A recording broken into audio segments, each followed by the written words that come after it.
Una sfida al Trentino, ma soprattutto una sfida alla burocrazia che passa sopra territorio e confini. Lanciata a 3.000 metri di quota dal Consiglio regionale riunito in sessione straordinaria al Museo della Grande Guerra di Punta Serauta, che approvando con 32 voti favorevoli sui 35 presenti la mozione che dà mandato alla Giunta di far rispettare la spartizione della Marmolada fissata dai due governatori nel 2002, respinge al mittente il provvedimento con cui nel maggio scorso l'Agenzia delle Entrate ha attribuito al Trentino l'intero ghiacciaio. Minacciano la nostra terra, minacciano i nostri confini senza rispettare ovviamente le volontà dei nostri comuni e della nostra regione. È ora di finirla con questo sistema dei burocrati che impongono le scelte da Roma, modificano i nostri confini senza chiedere a noi un parere. La querelle dispiace, se si va a parlare fra gente di montagna l'accordo si trova.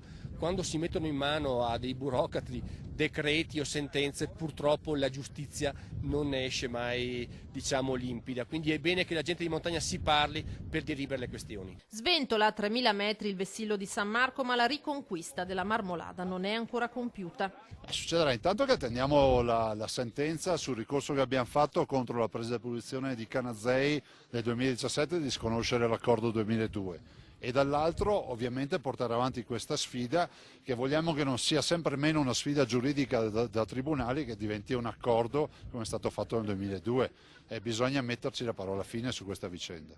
Una rivendicazione di carattere innanzitutto storico, dice il sindaco di Rocca Pietore, ma in ballo c'è anche la costruzione di una seconda funivia che metterebbe a rischio il riconoscimento di patrimonio UNESCO per il territorio. Io credo che possiamo, come ha detto il Presidente Zaia, sederci a un tavolo e capire un attimo cosa vogliono fare loro e cosa non vogliamo che facciano noi, quindi il tavolo dovrebbe riuscire a mettere d'accordo le due parti in maniera che ne esca bene sia l'una che l'altra senza pestarci i piedi più di tanto. Credo che l'unica cosa sia metterci attorno a un tavolo con la provincia di Trento e il comune di Canazei.